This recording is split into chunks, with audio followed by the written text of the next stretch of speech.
Assalamualaikum warahmatullahi wabarakatuh. Salam dan bahagia.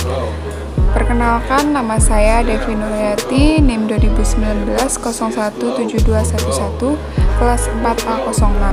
Di sini saya akan membahas tentang penulisan permintaan pesan-pesan rutin dan positif serta penulisan bad news.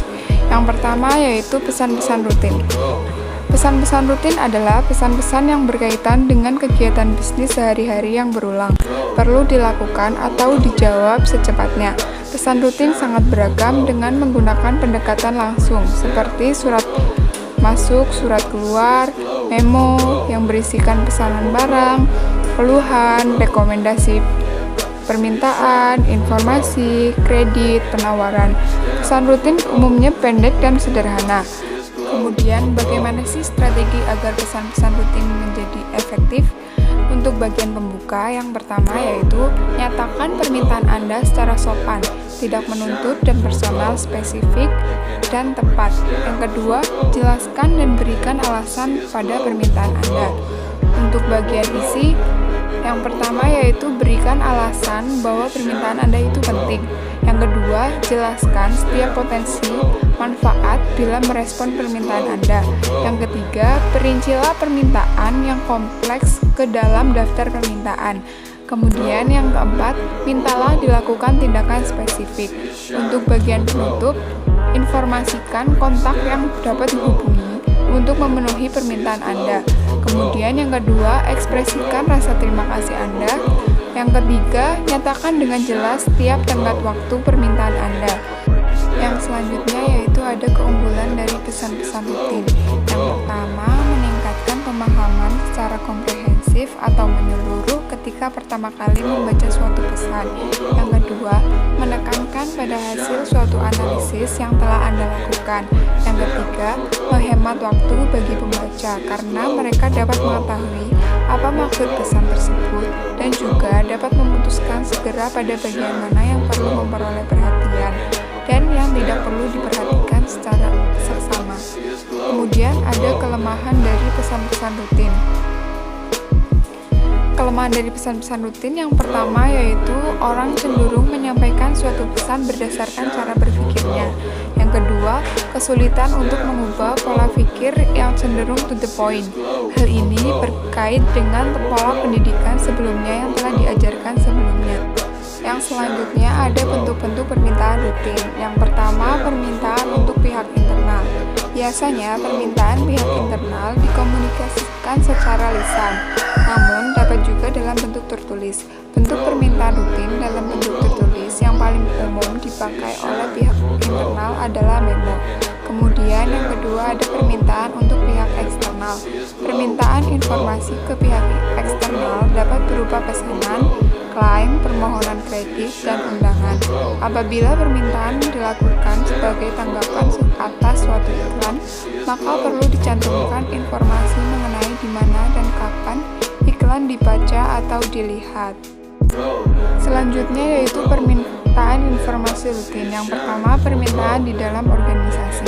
Beberapa pesan permintaan dapat dibuat lebih permanen dalam bentuk tertulis, seperti memo. Memo dalam bentuk tertulis akan dapat menghemat waktu dan membantu audiens mengetahui secara tepat apa yang diinginkan.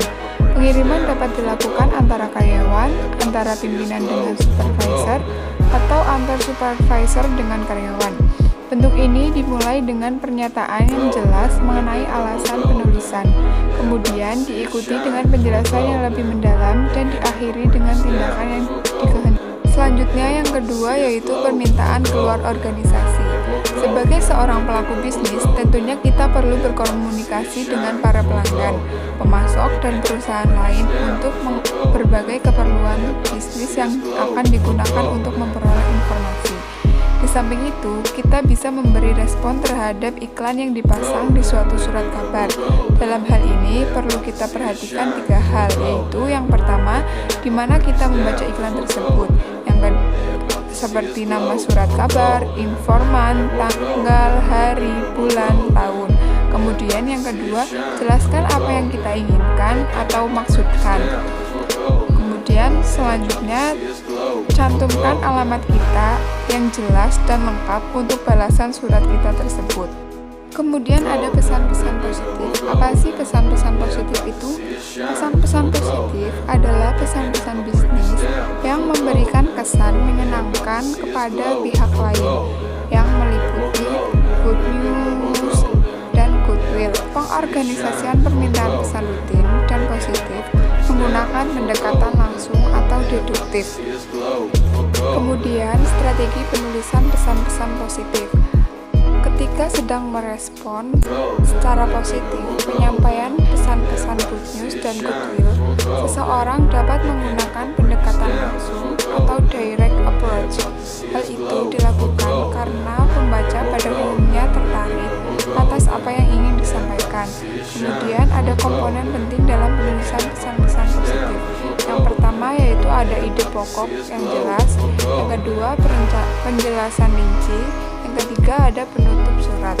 Kemudian ada bad news. Bad news adalah berita yang tidak menyenangkan yang diterima oleh organisasi, perusahaan, maupun instansi. Oleh karena itu, bad news harus ditanggapi secara bijaksana oleh setiap organisasi perusahaan, bahkan instansi tertentu. Kemudian bagaimana sih strategi pengorganisasian pesan-pesan bad news?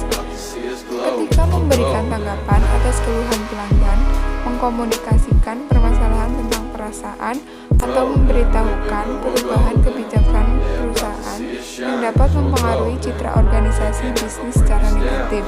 Ada 3 yang perlu diperhatikan, yaitu yang pertama, penyampaian bad news, yang kedua, pemeriksaan pesan tersebut, yang ketiga, menjaga goodwill sebaik mungkin dengan audiens. Bagaimana sih strategi pengorganisasian pesan-pesan bisnis? Yang pertama, menciptakan audience-centered tone, yaitu nada atau intonasi dalam menyampaikan bad news, mampu memberikan kontribusi yang cukup penting bagi efektivitas penyampaian pesan-pesan bisnis yang didukung dengan 3 tujuan secara spesifik. Yang pertama, membantu audiens mengerti bahwa bad news menggambarkan suatu keputusan yang tegas. Yang kedua, membantu audiens mengerti bahwa keputusan itu adil. Yang ketiga, membantu audiens agar tetap memberikan goodwill bagi perusahaan. Kemudian yang kedua, memilih pendekatan organisasional. Ada 2 pendekatan organisasional yang dapat diterapkan dalam menyampaikan pesan-pesan yang kurang menyenangkan bagi audiens atau bad news, yaitu perencanaan tak langsung dan perencanaan langsung. Perencanaan tak langsung yaitu merupakan pendekatan yang familiar atau lazim digunakan untuk penulisan pesan-pesan yang mempunyai dampak kurang menyenangkan kepada audiens.